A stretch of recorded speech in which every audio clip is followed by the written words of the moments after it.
Un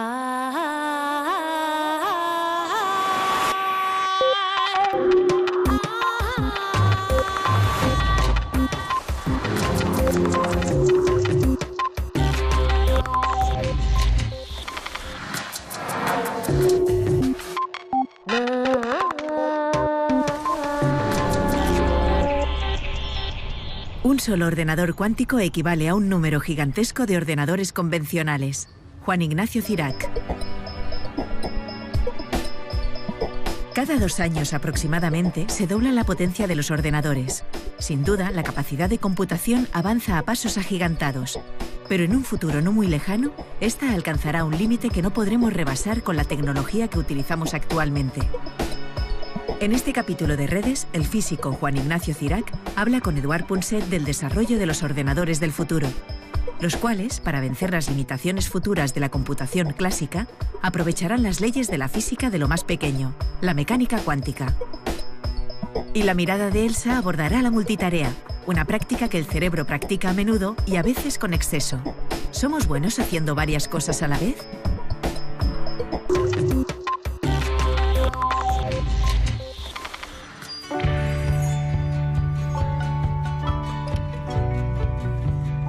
En el programa de hoy vamos a hablar de la teoría cuántica de la información y vamos a hacerlo, tenemos la enorme suerte de hacerlo con Ignacio Cirac. Es director de la Theory Division del Max Planck Institute, ¿no? En Múnich. Sí. Oye, estamos tan obnubilados con este tema de la información cuántica que a veces tenemos la impresión de que este va a ser el futuro, que está al lado, y luego hablamos con vosotros y nos decís, oye, no, está todavía lejos. Bueno, un día u otro se tenía que acabar la historia de los ordenadores. Y hemos agotado, estamos a punto de agotar la información que puede tratar un ordenador y por eso recurrimos a gente como vosotros, a los grandes especialistas de la física cuántica. Primero, ¿es cierto que se hayan agotado los ordenadores normales? ¿Es cierto, segundo, que vosotros nos estáis preparando la sucesión o estáis preparando otra cosa totalmente distinta? Bueno, pues vamos por partes. En primer lugar, todavía no hemos llegado a explotar completamente los ordenadores y a llegar al límite de la potencia de los ordenadores, pero no nos queda mucho tiempo. Si miramos qué es lo que ha pasado durante los últimos 30 años, nos damos cuenta de que los ordenadores cada vez son más rápidos y son más potentes. Y la razón es muy sencilla, es porque podemos hacer los procesadores y los transistores y todos los equipos que están detrás de los cálculos que hace un ordenador más pequeños. Al hacerlos más pequeños, podemos almacenar más información en el mismo espacio. Y por otro lado, al hacer más pequeños, hacemos que sean más rápidos. Y la razón es porque la información que está dentro de un ordenador la transmiten unas partículas, que llamamos electrones, y si son más pequeños, tienen que recorrer menos espacio. Por lo tanto, va más rápido. Así que hacer las cosas más pequeñas es lo que nos ha permitido hacer que vayan más rápido, almacenar más información. Y hacer más. Y hacer más. Pero claro, eso tiene un límite, no podemos hacer algo infinitamente pequeño. De hecho, cuando lleguemos a tener que almacenar los bits que almacenan la información en un solo átomo, pues ahí estaremos llegando al límite. Y si uno mira hacia atrás y ve cómo ha progresado todo este desarrollo, pues se da cuenta que para eso faltan del orden de 10, 15, 20 años. Máximo. Y cuando lleguemos ahí, pues no podremos utilizar pues, los ordenadores como los utilizamos hoy en día. Y ahí es donde llegamos nosotros, los científicos que trabajamos en la computación cuántica o en la información cuántica. Y lo que venimos a decir es que cuando lleguemos a ese límite, eso no será un problema, sino todo lo contrario, será una ventaja. Cuando llegamos al límite del átomo, las leyes de la naturaleza cambian. Las leyes de la física cuántica, que es una teoría que describe el mundo microscópico, se ponen en marcha y son extraordinarias. Nos permiten hacer cosas extraordinarias, cosas que parecen más bien sacadas de una película de ciencia ficción. Y lo que estamos estudiando es cómo aprovechar esas leyes de la física cuántica no solo para poder seguir haciendo que los ordenadores vayan más rápido, sino para que vayan muchísimo más rápido y se puedan hacer cálculos que de otra forma serían imposibles. Cocinar, barrer, poner la lavadora, todo a la vez. Poder realizar todas estas tareas al mismo tiempo sería el sueño de muchos de nosotros. Ahorraríamos muchísimo tiempo. Por desgracia, nosotros no podemos estar en diferentes estados simultáneamente. Sin embargo, si viajamos al mundo microscópico, nos encontramos con la sorpresa de que las partículas cuánticas, como los fotones, los electrones o los átomos aislados, sí tienen esta capacidad. Imaginemos por un momento que una de estas partículas cuánticas es una pelota en un campo de fútbol. Según las leyes de la mecánica cuántica, esta partícula se encuentra en muchos estados a la vez. Por ejemplo, en muchas posiciones de forma simultánea. Sin embargo, cuando la miramos solo la vemos en una de estas posiciones. Si dejamos de observarla, vuelve a estar en diferentes posiciones al mismo tiempo. Y si volviéramos a observarla de nuevo, la encontraríamos en otra posición distinta de la anterior. Los ordenadores cuánticos son capaces de aprovechar esta sorprendente propiedad de las partículas. Gracias a que sus componentes pueden estar en muchos estados simultáneamente, estos ordenadores son capaces de realizar multitud de operaciones a la vez en el tiempo que una máquina convencional invierte en hacer una única operación. Oye, Ignacio, una cosa. Déjame intentar entender un poco en qué medida la información cuántica obedece a sus propias leyes, que son totalmente distintas de las leyes a las que estamos acostumbrados, de una mesa y de unas sillas, ¿no? Vamos a ver, en un ordenador tengo entendido que hay una especie de instrumento de lectura, escritura, que es el que os permite, gracias a estos cuadraditos en donde hay un 1, un 0, un 1, un 0, esto os permite dar las instrucciones necesarias para hacer un programa. Este es el ordenador, digamos, tradicional. Pero lo que me estás tú sugiriendo, que será tan fascinante, porque os transforma las leyes y el mundo que viene, es que, bueno, en los computadores cuánticos, ¿qué es lo que ocurre exactamente? Que en lugar de 1 y 0 en otro cuadradito, el 1 y 0 conviven en el mismo cuadradito. ¿Qué es lo que pasa exactamente? Sí, pues algo así, aunque parezca muy raro y a uno que lo escuche la primera vez le va a sonar muy, muy raro. Eso es precisamente lo que le da la potencia a los ordenadores cuánticos y, en definitiva, a la física cuántica. Si miramos los ordenadores usuales, los que tenemos hoy en día, como has dicho muy bien, la información se almacena y se procesa en términos de lo que llamamos los bits, ceros y unos. Si tú quieres, cuando haces la declaración de la renta y tienes que poner alguna cantidad, pues eso el ordenador lo almacena en términos de ceros y unos, en binario. Y estos son lo que llamamos los bits de información, en los cuales almacenamos pues, la información y luego la recibimos. Pues bien, esos son pequeños objetos que pueden tomar dos valores, 0 y 1, y es así como funcionan los ordenadores usuales. En la física cuántica, cuando nos vamos al mundo microscópico y queremos almacenar el 0 y el 1 en un átomo, pues resulta que, además de tener la posibilidad de tener 0 y 1, tenemos otras posibilidades, que es tener los dos a la vez. En un solo átomo podemos tener a la vez 0 y 1. Y esto es una propiedad de la física cuántica que solo la observamos en el mundo microscópico, pero que está muy bien entendida por los físicos. Es lo que llamamos las superposiciones. Una misma partícula puede hacer dos cosas a la vez, puede estar en 0 y en 1. Y eso es lo que da potencia a los ordenadores cuánticos, porque ahora uno se puede imaginar que cuando tiene pues, muchos de estos bits cuánticos, pues a lo mejor puede tenerlos todos ellos en 0, pero también los puede tener a la vez todos en 1, o algunos en 0, otros en 1. Por lo tanto, puede hacer cálculos en paralelo, digamos, en cada uno de estos, los llamamos a veces universos, ¿no? En los que están todos ceros o 0, 1, etcétera, etcétera.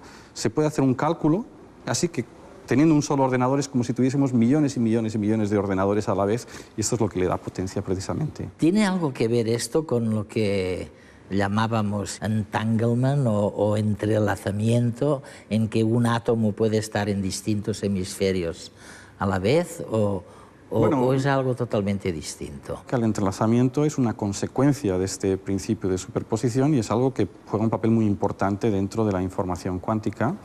Y el entrelazamiento lo que nos viene a decir es que podemos tener dos partículas, dos átomos, por ejemplo, que estén en lugares completamente distintos, que no se comuniquen entre ellos, aislados, pero que se comporten de una manera que llamamos correlacionada. Déjame dar un ejemplo de esto, ¿no?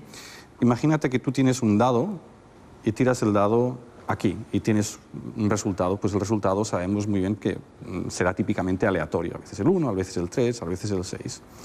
Y ahora imagínate que te vas a otro sitio, a Nueva York, o que a la vez otra persona en Nueva York tira otro dado. Bueno, pues allí el dado dará un resultado aleatorio.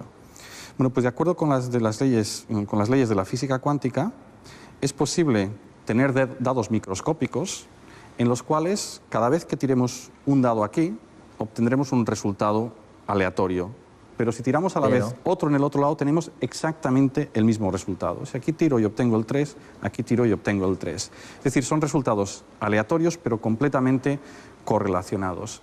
Y esto está relacionado con estas superposiciones de las que he hablado anteriormente, y básicamente nos dice que podemos tener estos estados, ¿no? estos bits, ahora que serían estos dados, serían como los bits, pero con 6 valores posibles, en los cuales tenemos a la vez el resultado 1, 1, el resultado 2, 2, el resultado 3, 3, el resultado 4, 4, y estos están viviendo simultáneamente, están como en paralelo, y cuando observamos, obtenemos uno de los resultados, pero está siempre correlacionado.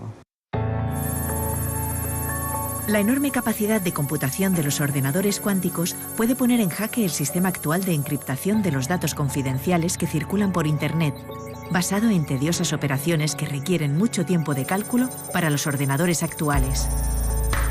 Pero hay que tener en cuenta que esta gran velocidad de computación solo es posible si no observamos ni medimos las partículas del ordenador cuántico mientras el equipo está realizando sus operaciones. Precisamente, esta circunstancia abre la puerta a usar las partículas cuánticas para encriptar información de forma mucho más segura. A diferencia de los métodos actuales de cifrado, en la encriptación cuántica los datos confidenciales se esconden tras una clave basada en muchos estados superpuestos. Si un espía tratase de interceptar el mensaje, solo vería uno de los estados y le sería imposible descifrar esta clave. Así pues, la encriptación cuántica podría llegar a ser mucho más segura que la que utilizamos hoy en día. Desarrollar una tecnología que nos permita aprovechar la superposición cuántica de estados sin que la observemos ni la midamos es uno de los grandes retos de la ciencia moderna. Lo que me está sugiriendo Cirac es que en el mundo nuestro podremos utilizar algunas de las cualidades que hemos descubierto en el mundo microscópico, ¿no? Eso es lo que me está sugiriendo, y eso es lo que va a suponer un cambio revolucionario en el mundo, en la visión, en la percepción del mundo a que estamos acostumbrados. Fíjate, yo he hablado muchísimo con evolucionistas, genetistas, biólogos, y más o menos hay el sentimiento de que, bueno, hubo el aprendizaje agrícola primero, después de esto aprendimos cantidad de cosas que nos enseñaron realmente los animales. Luego vino la máquina de vapor, digamos, que fue el gran salto adelante, que nos metió de lleno en la revolución industrial. Y luego vino este computador que miras con gran apego por un lado, pero por otro con cierto recelo. Y este computador electrónico dio cauce a la revolución informativa, o sea, nos permitió realmente entrar de lleno en un mundo de la información. Oye, ¿el próximo salto adelante va a ser el vuestro? Bueno, no sé si será el próximo o el siguiente, ¿no? Sí. Porque todavía falta mucho tiempo. Pero sí, lo que estamos haciendo ahora, si lo relaciono con lo que acabas de decir, es estamos intentando domesticar los átomos y las moléculas y los fotones, las partículas microscópicas. Y estamos dando los primeros pasos, ya somos capaces de realmente de pararlos, observarlos, aislarlos, verificar que todas las propiedades que predice la física cuántica son correctas, y ahora estamos empezando a construir con ellos algo. Y si logramos ponerlo en marcha, algo que bueno, estamos intentando, pero que va a tardar un tiempo, y lo llegamos a domesticar, pues yo creo que eso va a dar lugar a una revolución, por lo menos en el campo del procesamiento y la transmisión de información. Nos ofrece unas nuevas formas. Que es casi todo. ¿eh? Sí, bueno, nos ofrece una nueva manera de tratar datos, una nueva manera de procesarlos, una nueva manera de enviarlos, ¿no? De transmitirlos, y yo creo que eso sí que puede dar lugar a una revolución. Oye, otra revolución paralela en la que también estás. O sea, tú no solo te dedicas a los ordenadores, estos que pueden tratar 1000 cosas, sino a una historia que llamáis simuladores. ¿Qué quieres? Simuladores porque estáis estudiando la estructura de determinados materiales. ¿Qué son estos simuladores? Bien, es curioso que si tú quieres construir un avión, pues antes de construirlo y ver si funciona, puedes programar con un ordenador una simulación y aprender a través de un ordenador si el avión va a volar, cómo va a volar, cuáles son las propiedades. O si quieres construir una casa, pues no hace falta que la construyas y ves si se cae o no se cae. Tú la puedes simular con un ordenador y ver realmente si funciona. Bueno, pues aunque parezca mentira, si ahora cogemos un material que tenga 100, 200 átomos y queremos simular su comportamiento en ciertas condiciones, no sabemos cómo hacerlo. Así. O sea, cosas que están formadas por muchos átomos las podemos simular muy bien. El tiempo, la meteorología, cómo se mueven las nubes. Sin embargo, estos sistemas de 20, 100, 200 átomos no sabemos cómo simularlos. Y la razón es que cumplen las leyes de la física cuántica, y las leyes de física cuántica son muy difíciles de simular con ordenadores. De hecho, Richard Feynman es el primero que se dio cuenta de esta propiedad de la física cuántica, y es el primero que empezó a pensar en los ordenadores cuánticos para resolver estos problemas. Entonces, una posibilidad para poder simular estos problemas, cómo se comportan los materiales a bajas temperaturas, cómo se comportan, cómo transmiten la electricidad, cómo transmiten el calor, etcétera, etcétera, es utilizar un ordenador cuántico. Y un ordenador cuántico puede hacer estas simulaciones, o podría hacer estas simulaciones. Lo que ocurre es que no tenemos todavía ninguno, y todavía falta mucho tiempo para que podamos construir uno de ellos. Pues bien, un simulador cuántico sería un sucedáneo de un ordenador cuántico, sería algo que no es tan difícil de construir como un ordenador cuántico, pero que sería capaz de simular estos materiales o este conjunto de átomos, de ver qué es lo que va a pasar si los ponemos juntos, y por eso es lo que estamos intentando construir, porque es una investigación que tiene aplicaciones a más corto plazo.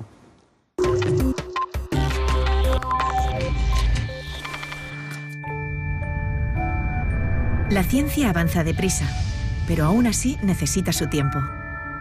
Lo que hemos aprendido en física cuántica durante los últimos años responde a ideas que se gestaron a principios del siglo pasado gracias a científicos como Albert Einstein, Niels Bohr o Werner Heisenberg.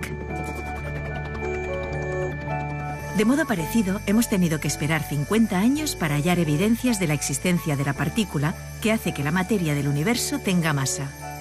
Esta partícula es el famoso bosón de Higgs. El enorme trabajo multidisciplinar desempeñado durante este tiempo para dar con dicha partícula ha valido el Premio Príncipe de Asturias de Investigación Científica y Técnica de 2013 a Peter Higgs, François Englert y a todo el CERN. Con motivo del galardón, el mismo Juan Ignacio Cirac explica qué supone este hallazgo para la física.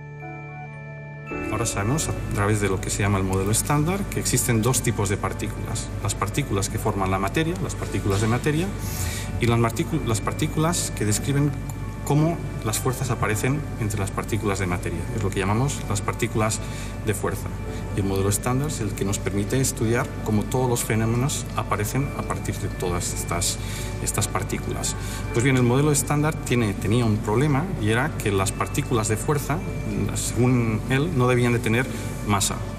Y bueno, pues esto es lo que precisamente soluciona el bosón de Higgs. El bosón de Higgs permite introducir la masa en las partículas de fuerza y también algunas de las partículas de materia, Y una forma de entenderlo es a través de una analogía muy simple, ¿no? El bosón de Higgs son partículas que están en todas partes, incluso en el vacío, incluso cuando vaciamos y quitamos todas las partículas, allí siempre quedan estos bosones de Higgs y actúan de una manera como una melaza de tal forma que cuando estas partículas de fuerza, de materia, se mueven en ella, pues impiden el movimiento y eso es lo que hace que se comparten como si tuviesen masa.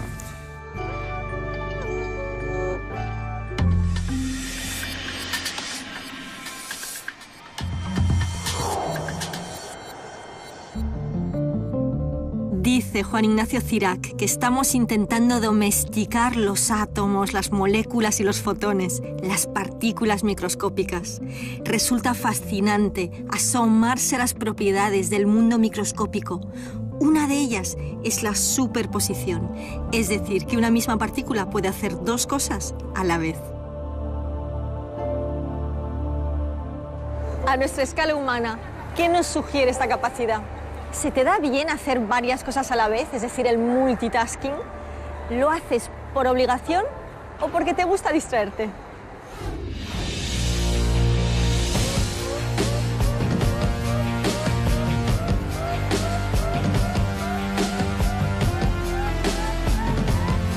Las distracciones pueden ser buenas con moderación. Por ejemplo, imagina que un mono se dirige a buscar una fruta que está colgando de un árbol. Si a medio camino se distrae porque ve una fruta distinta, evitará hacer un viaje inútilmente largo. Las distracciones también nos permiten abrirnos a retos y a metas nuevas. Y por supuesto, las distracciones también nos ofrecen una vía de escape a las preocupaciones diarias que a veces nos atosigan. Pero cuidado, el multitasking implica obligar a la mente a cambiar de objetivo muy deprisa. Esto es estresante para el cerebro y malgasta mucha energía. Conectar y desconectar constantemente nos agota, aunque el pip de entrada de este nuevo correo electrónico produzca placer porque activa el área de recompensa del cerebro, que espera que tal vez ese correo sea una buena noticia.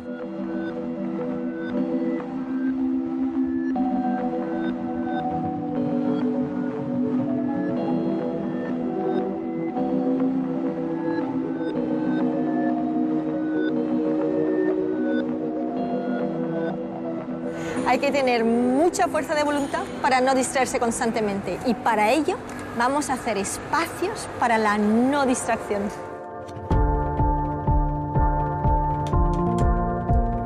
Sabemos que las experiencias más placenteras son las que nos absorben en cuerpo y mente, las que no están contaminadas por preocupaciones o distracciones constantes. Por ejemplo, cuando tocas un instrumento, cuando conduces disfrutando de la carretera o cuando haces algo tan sencillo como fregar los platos, lavarte los dientes o pelar una manzana. Los psicólogos de la Universidad de Harvard, Mark Killingsworth y Dan Gilbert, han comprobado que casi la mitad de nuestros pensamientos no tienen nada que ver con lo que estamos haciendo. Sin embargo, han visto que somos más felices cuando nuestros pensamientos y nuestras acciones coinciden. Se trata de vivir el presente. Vamos a verlo. ¿Qué estás haciendo? ¿Trabajando? ¿En qué estabas pensando tú ahora mismo? En mi hija. Es decir, estás trabajando y pensando en tu hija. Estoy trabajando y de a ratos pienso en mi hija. ¿Estará bien? Sí, estará. O pasa alguien, digo, a ver si viene, a ver si no viene. Estamos preguntando a la gente, bueno, ¿qué estás haciendo? Trabajando, intentando vender hawaianas. ¿Pero en qué estás pensando? Uy, ahora mismo en todo. En lo que tengo que comprar, en cosas que tengo que hacer, en qué voy a hacer este fin de semana. Y estoy pensando en irme de Barcelona. Trabajar en el campo. Así que no tenías la cabeza aquí. No. ¿Y usted qué está haciendo ahora mismo? Yo estoy comiendo un helado. ¿Y en qué está pensando? La felicidad de comer un helado, ¿qué? Así que se está centrando en el helado. ¿Qué estaba haciendo? Pues sí. Mira, estaba contemplando esta maravilla. Sí, que es bonito, la verdad es que es precioso. Sí, sí. ¿Y en qué estabas pensando? Que realmente tenemos mucha suerte de poder disfrutar de este espacio aquí. Es decir, te estabas centrando en lo que estabas haciendo. Y es que cuando te concentras en una tarea concreta, si logras terminarla, sientes satisfacción. Y si encima te ha costado esfuerzo, tendrás una inyección adicional de endorfinas que contribuyen a ese estado de bienestar positivo. Esta es la experiencia que los psicólogos denominan fluir. es el fluir. La experiencia de fluir se refiere a esos momentos en los que estás concentrado en una actividad hasta el punto de olvidarte de todo lo demás. ¿Cómo puedes conseguirlo? Para experimentar el estado de fluir, nada mejor que marcarte una meta clara y concreta, como hacer ejercicio. Apunta ese objetivo claro en un lugar visible. Cuando corras, hazlo centrado solo en esa actividad. Siente cómo late tu corazón. Déjate invadir por la sensación de los pies rebotando sobre el suelo. Céntrate en disfrutar y sentir lo que haces en ese momento. Si te vienen otros pensamientos, no los rechaces activamente. Simplemente devuelve tranquilamente tu atención a tu meta concreta. Ponle nota al reto que te estás marcando. Ni demasiado fácil porque te aburrirías, ni demasiado difícil porque te estresarás y frustrarás si no lo consigues. Puedes ir revisando tu meta y ajustando la nota de vez en cuando a medida que mejores. Busca un cómplice. Nos atenemos mejor a nuestras metas si podemos comentarlas con alguien de confianza, que te permita además modificar tu comportamiento para poder progresar.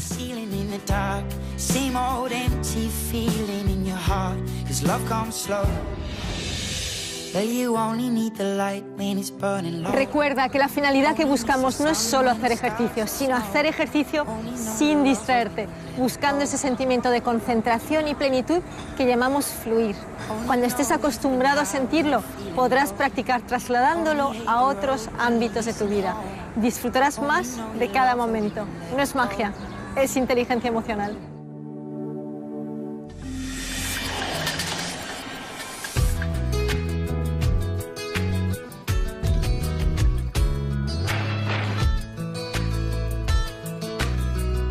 Quiero saber por qué los gatos hacen ronrón.